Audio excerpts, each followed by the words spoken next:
So a little backstory. Shannon Woodward, one of my best friends, a lot of my best friends are here tonight because I love them and I'm obsessed with them and I'm loyal. And they've taught me pretty much everything I know. But Shannon, actually, I used to sleep on her couch. And I was couch surfing on her couch, and I used to eat her frozen chicken tenders from Trader Joe's. They were so good. Here's the thing about that woman. We've kind of like raised each other. I'll get into it in a second, but basically, one time I said, oh, I'm not a feminist because, I don't grow hair underneath my arms and stuff like that, because I really didn't understand what that meant. And she lovingly pulled me aside as the strong woman she is and great friend, and those are great friends. And she goes, hey, this is what the word feminist means. And I was like, what? This whole time? I'm a feminist. So I love her so very much, and I love all my friends that teach me everything that I've learned today. So thank you so much for this incredible, humbling award. I gotta say, there's no other community that has done more to shape who I am today, and there is no other community that I believe in more than you.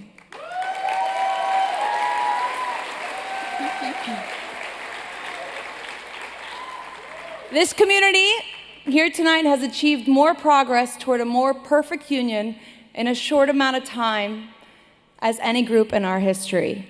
So I stand with you, and I know that we stand together against discrimination, whether it be in the LGBTQ community, or our Latino brothers and sisters, or the millions of Muslims in this country.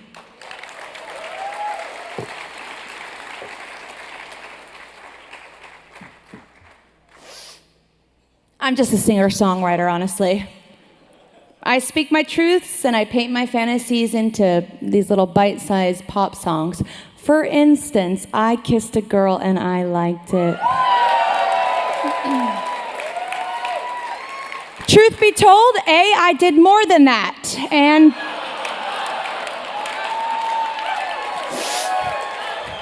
hold up! But B, how was I going to reconcile that with a gospel-singing girl raised in youth groups that were pro-conversion camps? What I did know is that I was curious. And even then, I knew sexuality wasn't as black and white as this dress. And honestly, I haven't always gotten it right. But in 2008, when that song came out, I knew that I started a conversation that a lot of the world seemed curious enough to sing along to. So, let's take a trip down memory lane for 1 second. My first words were Mama and Dada, God and Satan. Right and wrong were taught to me on felt boards, and of course through the glamorous Jan Kraus, crying diamond teardrops every night on that Vaseline TBN television screen. Make some noise if you know who I'm talking about. R.I.P. When I was growing up, homosexuality was synonymous with the word abomination and hell, a place of gnashing of teeth, continuous burning of skin, and probably Mike Pence's ultimate guest list for a barbecue. No way, no way. I wanted the pearly gates and the unlimited froyo toppings. So, most of my unconscious adolescence, I prayed the gay away at my Jesus camps. But then, in the middle of it all, in a twist of events, I found my gift. And my gift introduced me to people outside my bubble. And my bubble started to burst. These people were nothing like I had been taught to fear. They were the most free, strong, kind, and inclusive people I have ever met. They stimulated my mind, and they filled my heart with joy, and they freaking danced all the while doing it. These people are actually magic, and they are magic because they are living their truth. Oh my goddess, what a revelation, and not the last chapter of the Bible. Suffice to say, it's been a long road for me, and I'm sure a long road for many of you out there. I know it doesn't always feel safe to live out who you are. But here's the thing, though, I would have not chosen a different road. Priceless lessons have been learned. The path of discovery has made me, has tested me, and forever changed me. You don't get to choose your family, but you can choose your tribe. Many of the people I admire and trust and work with belong to the LGBTQ community. And without them, I'd be half of the person I am today. My life is rich in every capacity because of them. They are trusted allies that provide a safe space to fall, to not know it all, and to make mistakes. These are the people I hold dear. See, I hope I stand here as real evidence for all that no matter where you came from, it's about where you are going, and that real change, real evolution, and real perception shift can happen if we open our minds and soften our hearts. People can change. Believe me, it would have been easier just to stay the whipped cream, tit-spraying, poppy light, fluffy fun anthems by the way of animal totem singing girl who was basically somewhat neutral in a stance, and just that more hugs could save the world. No way. No longer can I sit in silence. I have to stand for what I know is true, and that is equality and justice for all, period.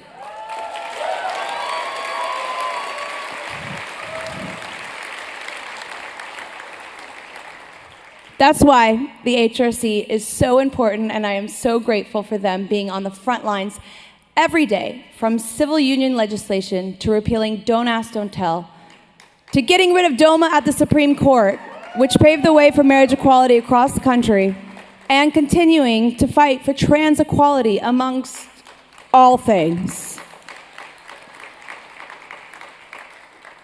I don't have to tell you that we have a lot more to do. We have to create a safe space for us to ask questions of ourselves and others and to keep the conversation going. Because the loudest voice in the room or on your TV set isn't always right. But that little voice inside of you pushing you to discover who you are is a trusted friend. None of us have the answers, or all of them at least. But it's time to lead with empathy and grace and compassion now more than ever to find the unity we need now. I'll never cease to be a champion, an ally, a spotlight, and a loving voice for all LGBTQ identifying people. Whatever your sexuality, your gender, your preferred pronouns blossom to be, we all know it ain't so black and white. And I will continue to champion the people that have been a champion for me. Many friends and loved ones from the LGBTQ family have raised me into the woman I am today. And I want to dedicate this award to one of my greatest champions of my life, my manager, Bradford Elton Cobb III.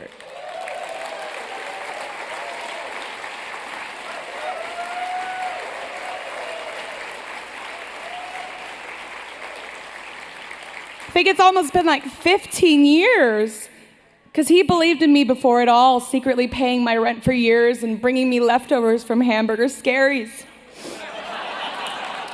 He really did. I know we really connected on a soul level, though, because we came from the same upbringing where it was difficult to be our authentic selves. We had similar struggles breaking out of our suppressive shells, but we kept inspiring each other, challenging each other, and retiring our past frame of mind. We broke the cycle, and now we're living our best, most authentic lives.